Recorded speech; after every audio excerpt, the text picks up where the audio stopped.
Assalamualaikum warahmatullahi wabarakatuh. Selamat datang di Uci Artia Channel. Di video kali ini saya akan membahas tentang FR SKB Guru hari kedua.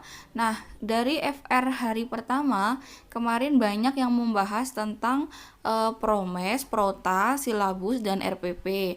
Nah, di sini itu hal yang sangat penting dikuasai bagi seorang guru. Jadi di sini akan saya bahas tentang soal-soal dari FR SKB yang sudah keluar di hari kedua. Pertanyaan pertama, program tahunan adalah rencana penetapan alokasi waktu 1 tahun untuk mencapai tujuan SK dan KD yang telah ditetapkan.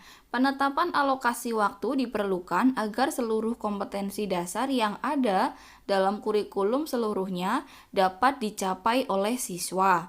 Nah, adapun langkah-langkah dalam perancangan program tahunan adalah A. Menelaah kalender pendidikan dan ciri khas satuan pendidikan berdasarkan kebutuhan tingkat satuan pendidikan. B. Menandai hari-hari libur dan minggu pembelajaran efektif dalam semester. C. Menghitung jumlah minggu belajar efektif atau MBE dalam 1 tahun. D. Menghitung jumlah jam pembelajaran sesuai dengan ketentuan. Atau E. Mendistribusikan alokasi waktu yang disediakan oleh suatu subtema. Jadi jawaban yang benar untuk soal nomor 1 adalah yang C, yaitu menghitung jumlah minggu belajar efektif dalam 1 tahun. Kenapa yang C? Karena ini menghitung jumlah minggu belajar efektif merupakan penetapan alokasi waktu yang diperlukan dalam prota. Nah, teman-teman juga perlu tahu langkah-langkah dalam perancangan program tahunan. Yang pertama adalah menelaah jumlah tema dan subtema pada suatu kelas. Yang kedua, menandai hari libur, permulaan tahun pelajaran, minggu efektif pada Kaldik, dan hari-hari libur yang meliputi jeda tengah semester, akhir tahun, keagamaan, libur umum, dan lain-lain. Kemudian menghitung jumlah minggu belajar efektif dalam 1 tahun, kemudian mendistribusikan alokasi waktu minggu belajar efektif dalam subtema. Jadi yang paling tepat karena pertanyaannya adalah penetapan alokasi waktu yang diperlukan agar seluruh KD yang ada dalam kurikulum dapat dicapai. Jadi ini berbicara tentang alokasi waktu. Kalau berbicara tentang alokasi waktu, berarti kita harus bisa menghitung jumlah minggu belajar efektif dalam 1 tahun. Kenapa bukan yang mendistribusikan alokasi waktu? Karena kalau mendistribusikan alokasi waktu dengan subtema itu belum tentu bisa menyelesaikan kompetensi dasar yang ada dalam kurikulum tersebut, gitu ya. Lanjut ke soal yang nomor 2. Setelah berbicara prota, sekarang kita membahas tentang silabus. Pertanyaannya, silabus adalah salah satu senjata guru dalam melaksanakan pembelajaran. Guru yang tidak mempunyai silabus akan kesulitan selama melaksanakan pembelajaran. Pertanyaannya, bagaimana jika guru mengajar tanpa menggunakan silabus? A. Materi yang disampaikan berproses secara berulang-ulang. B. Materi tetap tersampaikan kepada peserta didik. C. Waktu yang dialokasikan lebih tepat. D. Guru akan menguasai materi yang disampaikan. E. Pembelajaran berlangsung efektif. Nah, ini digarisbawahi pertanyaannya, bagaimana jika guru mengajar tanpa menggunakan silabus? Jawaban yang tepat untuk pertanyaan nomor 2 adalah yang A, yaitu materi yang disampaikan berproses secara berulang-ulang. Nah, perhatikan pembahasannya. Di sini ada beberapa kekurangan yang dialami oleh guru ketika mengajar tanpa silabus. Pertama, waktu yang dialokasikan terasa lama. Yang kedua, materi yang disampaikan berproses secara berulang-ulang.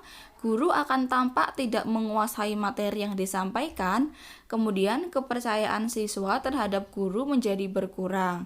Nah, ini dapat meruntuhkan kewibawaan guru di mata siswa. Kemudian guru mudah terbawa emosi yang tidak mendasar, bahkan grogi di depan kelas karena tidak ada persiapan. Yang terakhir, pembelajaran berlangsung tidak efektif. Nah, dari beberapa kekurangan yang dialami oleh guru tanpa silabus ketika mengajar, dari A sampai E itu ada di jawaban yang A. Materi yang disampaikan berproses secara berulang-ulang. Nah, jadi kita harus menggunakan silabus ya dalam setiap mengajar di kelas. Lanjut ke soal nomor 3. Menyusun program tahunan maupun program semester, terdapat komponen-komponen minimal yang harus ada, yaitu identitas dan format isian. Berikut adalah format identitas pada program tahunan atau PROTA. Yang pertama, A. Kompetensi dasar dan SKL. B. Kompetensi inti dan subtema.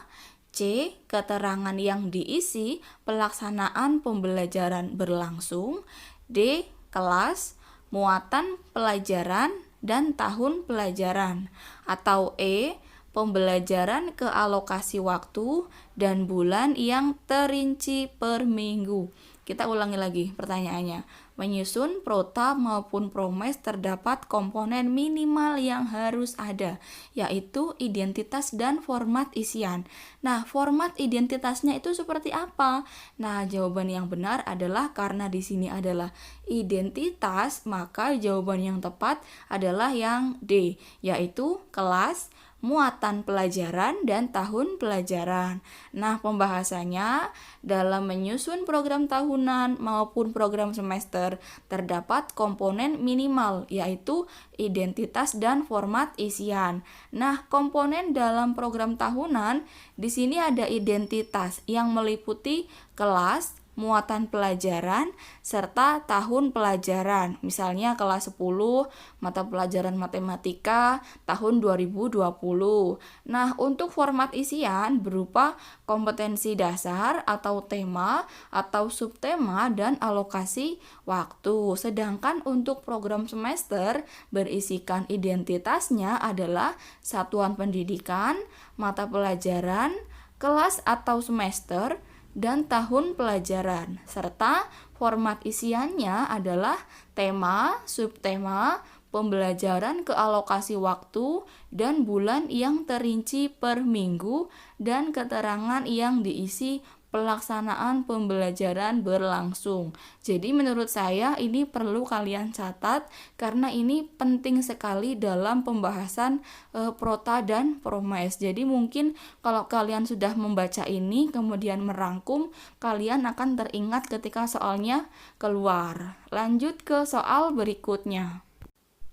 Prota dan promes merupakan administrasi pembelajaran yang dijadikan sebagai pedoman dalam penyusunan administrasi berikutnya. Manfaat yang diperoleh dari program semester bagi seorang guru. A. Sebagai pedoman dalam pengembangan pembelajaran lebih lanjut. B. Memudahkan guru dalam mengajarkan materi untuk satu semester. C. Sebagai acuan bagi guru untuk melaksanakan kegiatan belajar mengajar. D. Pedoman untuk merencanakan pengelolaan kegiatan pembelajaran. Atau E. Bermanfaat untuk mengembangkan sistem penilaian. Jadi pertanyaannya kita garis bawahi manfaat yang diperoleh dari program semester. Jadi kalau kita membuat promes, manfaatnya adalah yang B. Memudahkan guru dalam mengajarkan materi untuk satu semester. Kuncinya adalah promes semester. Kalau prota berarti tahunan ya.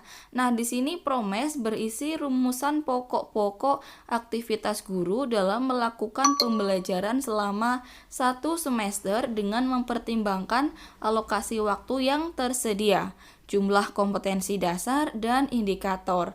Nah, promes ini memiliki manfaat bagi seorang guru agar memudahkan guru dalam mengajarkan materi untuk dikuasai peserta didik dalam satu semester. Nah, ini berarti catatan baru ya. Promes itu berarti manfaatnya adalah memudahkan guru dalam mengajarkan materi selama 1 semester. Lanjut ke soal berikutnya. Berdasarkan Peraturan Pemerintah Republik Indonesia Nomor 19 Tahun 2005 Pasal 20 dinyatakan bahwa perencanaan proses pembelajaran meliputi silabus dan rencana pembelajaran yang memuat sekurang-kurangnya tujuan pembelajaran, sumber belajar, dan penilaian hasil belajar. Nah, unsur-unsur yang perlu diperhatikan dalam penyusunan RPP bagi seorang guru adalah A. Relevan, cakupan dan kedalaman. B. Aktual, kontekstual dan cakupan indikator. C. Alokasi waktu ditentukan sesuai dengan keperluan untuk mencapai kompetensi dasar. D. Menuliskan indikator pencapaian kompetensi. E. Menggunakan metode dan media yang sesuai. Perhatikan pertanyaannya, kita garis bawahi. Unsur-unsur yang perlu diperhatikan dalam penyusunan RPP. Nah, kita bahas RPP sekarang atau rencana proses pembelajaran. Jadi, unsur yang harus ada adalah dia menggunakan metode dan media yang sesuai. Kita coba perhatikan pembahasannya.